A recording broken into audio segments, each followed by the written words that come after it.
What's going on, everybody? It's your boy C-Zar, and we are talking about OnyxCoin today, XCN. Hit that like button, subscribe if you want to see more content like this, and let's get into it.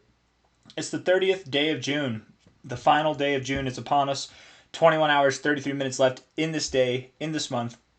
We just started a brand new week. Actually, last week's close was a pretty good week. We moved up 19.5% last week, and we had a very nice higher low on the weekly RSI overall.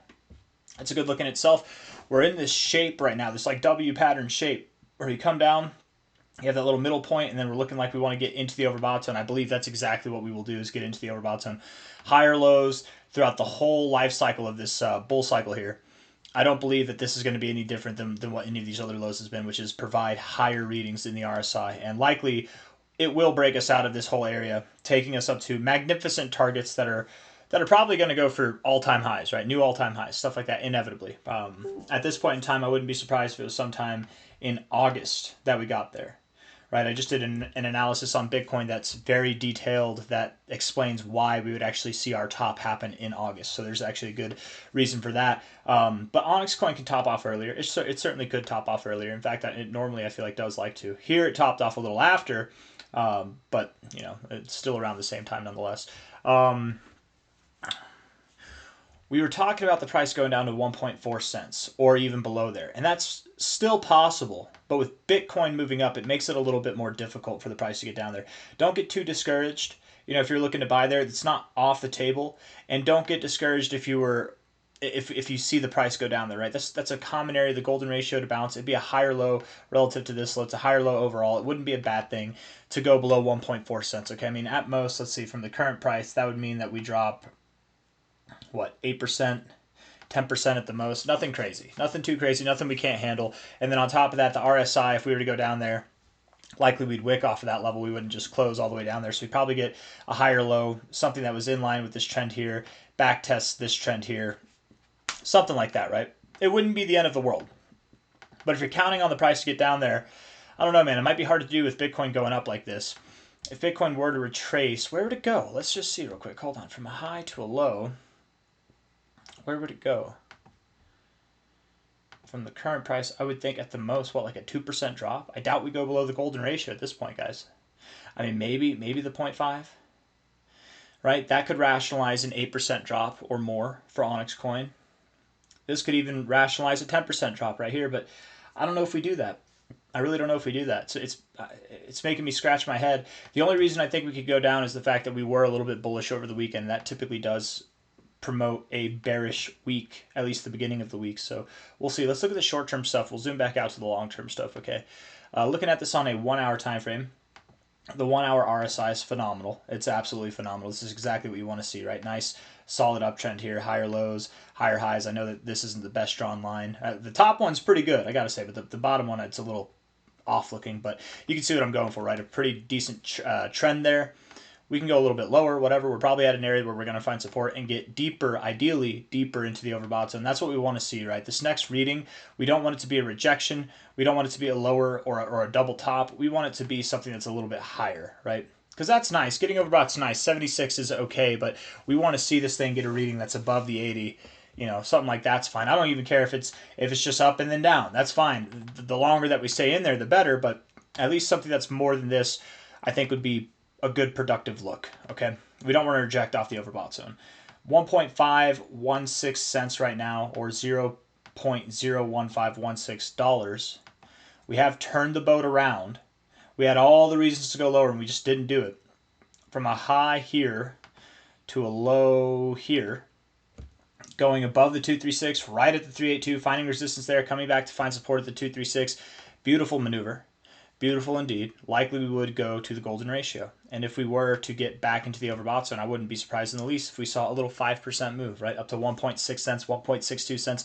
That's exciting, right? The real excitement will come once we get above this high, when we get above 1.7 cents, because at that point in time, you guys, we're really, I think, breaking out. We're breaking out of this overall lower consolidation phase that we've been held down by since basically this whole month of June, okay?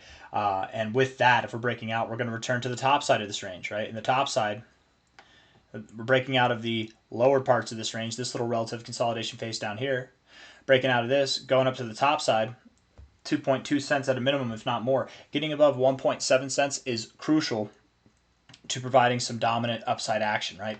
It's looking like if we do something like this, we move up without moving lower. This idea of an inverse head and shoulders pattern is going to be thrown out the window, and that's okay. It's a pretty weird looking inverse head and shoulders if it were to be an inverse head and shoulders.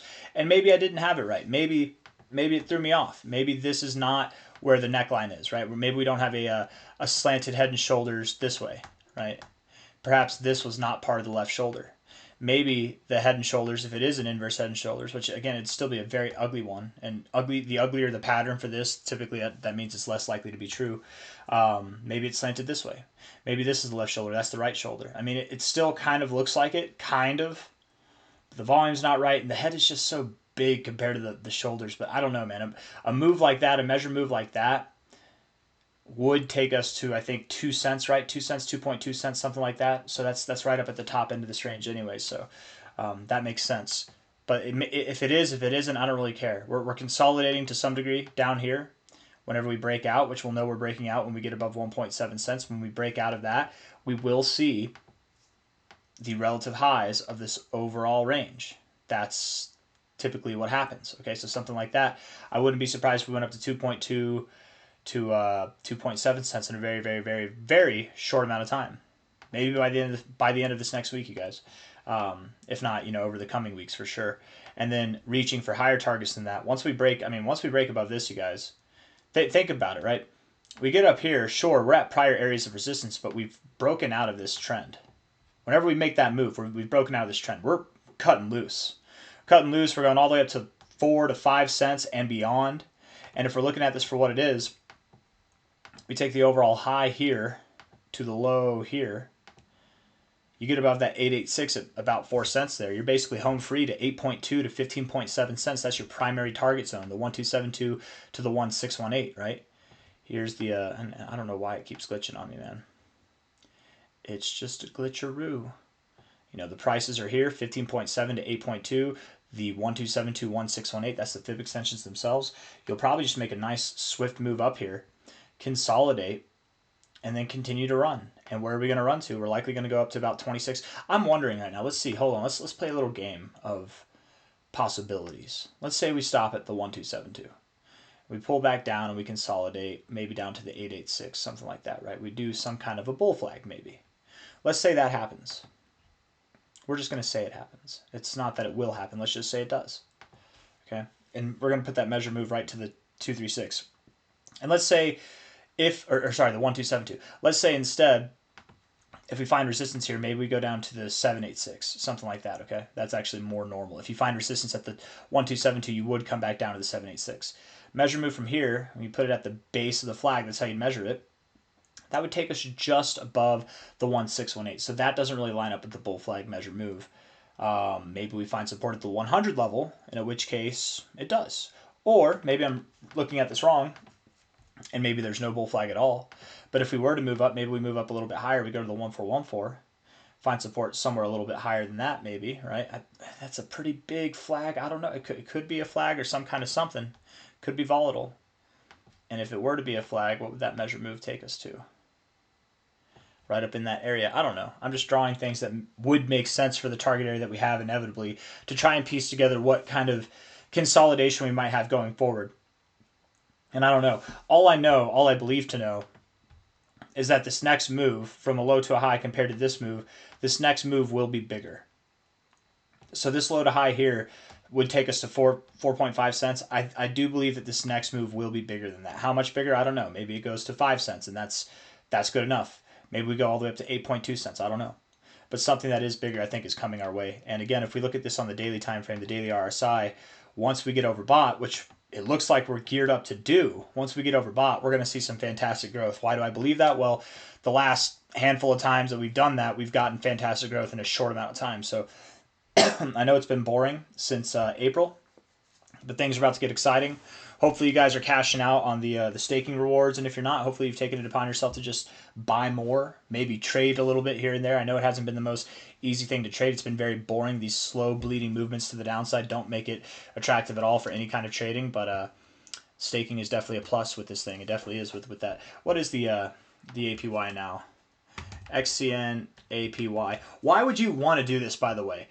How does Squid Game end? I don't even want to read anything past it. How does Why would you want to spoil it before you get to it? That's just like so bad. I was talking to my wife about this, and she told me she read some comments, and she basically spoiled it for herself. I'm like, don't you dare spoil it for me. That's I'm the opposite. Man, I will hear a trailer for a good movie, right? I'll hear a trailer for a highly anticipated movie come on, and I will just go in the other room. I'll put fingers in my ear and I'll go la la la la. I don't want to hear, because even the trailers are spoilers, man. I don't even if they don't show those, because sometimes they show trailers that don't actually show in the main, you know, that they're extended editions or something like that, or cuts, deleted scenes. Anyways, it's APR actually. So the OnyxCoin protocol is 27.8% APR right now, going down methodically week by week. Still great. Still some of the best staking rewards that you can get in the whole damn crypto space, man. I'm actually curious, Grok. Can you tell us right now what are the best coins to stake when it comes to APR, APY, percentage return? List coins that are in the top 300.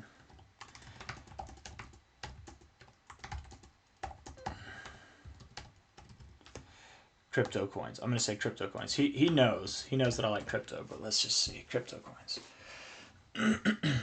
Let's see, Grok. What you got for us, man? I'm assuming OnyxCoin's going to be at the top. I'm just assuming. I mean, probably. Soon. I think is that one in the top 300 though?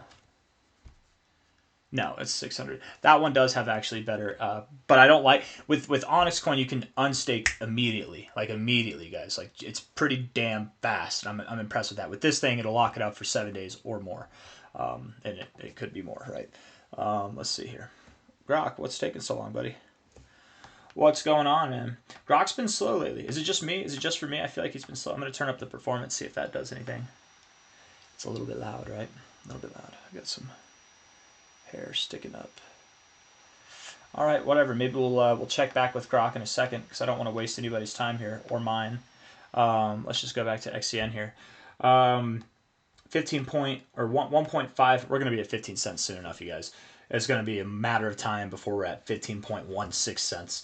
But looking at this here, I very much do think that we're charged to do well. We just got to get above 1.7 cents. Once we do that, we're home free. We really are.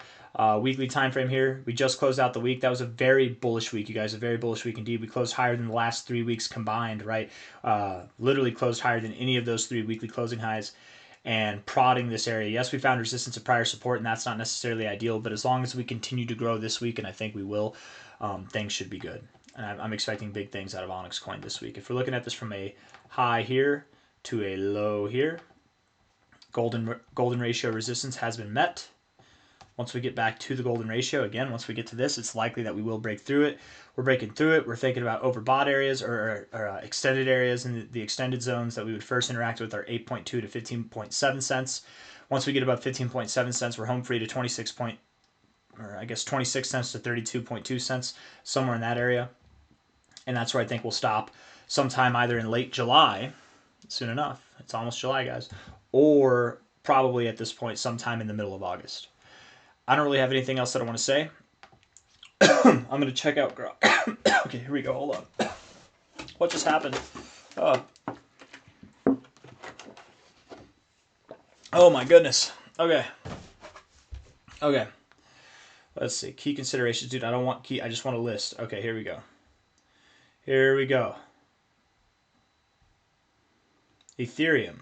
No, that's not. No. Solana, no. Cardano, no. Market, could you list it in order of what's... maybe it just gets better as we go down. Okay. Hey, Tron's 20%. I didn't know that, man. That's actually pretty good. Wow. That actually is pretty damn good. And it's APY, so it compounds. That's pretty cool. Toncoin, no. What? No XCN? Dude.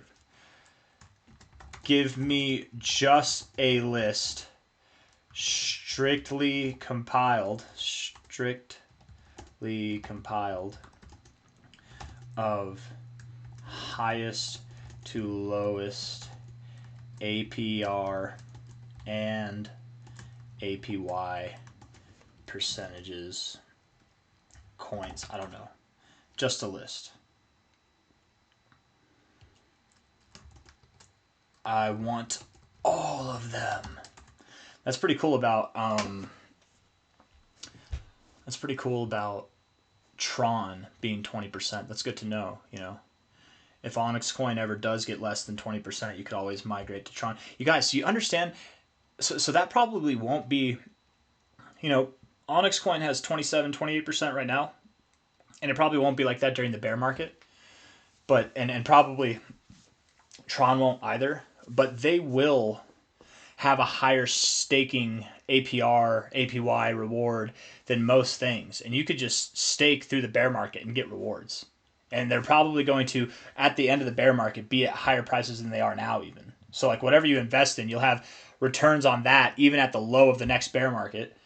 And you'll also be making rewards staking. List of top 300 market cap coins for staking. Let's see. Tron, Cosmos. Where's OnyxCoin? I know you're lying to me, Grok. Where the hell? It should be up here. Yeah, whatever. Well, XCN's better than any of these that he's mentioning anyway, so Grok is flawed. Whatever, though. That's okay. Anyways, guys, I got nothing else to say. I was trying to see. Clearly, we're missing something here. Maybe there's something better than XCN, too, and we just don't even know as far as staking goes. But I don't really have anything else that I want to say. I love the weekly RSI. It looks great. I think we're coming to the end of this consolidation phase overall. We're running low on volume. We don't see any volume whenever we're on our move down. We do see a lot of volume whenever we're on our moves up, right? We did move up a little bit yesterday. Let's just see if we saw, we saw 3.6% like the day before. Let's just see if we see more than that because of yesterday's movement up, because typically we actually do get more volume on the days up than we do on the days down. Wow, 2.9. So that was actually even less volume. That's pathetic. That's the most pathetic volume we've seen for a move up, actually. So there's just no interest in anybody selling down here, man. And we could see that. I think I forgot to mention that. I was going to talk about that in my last video. We can literally see that there's no interest in people selling down here because there's no volume on the moves down, guys. Only on the moves up. But yesterday was a pretty small move, and it was on the weekend. So we'll give you a pass on having low volume. Anybody looking at this right now and saying, oh, this is a problem. No, it's not. No, it's 2.9% is not a problem. 1% is not a problem. It's only a problem if we're moving up and breaking ground and we're getting low volume, right? Here we are consolidating. Having low volume here is not a problem. It's actually very normal to have low volume at the end of a consolidation phase right before you're about to break out one way or the other. I think we're going to go this way. I got nothing else. Hit the like button, subscribe. Thank you all for being here. I'll see you on the next one, all right? Take care of yourselves. Bye-bye.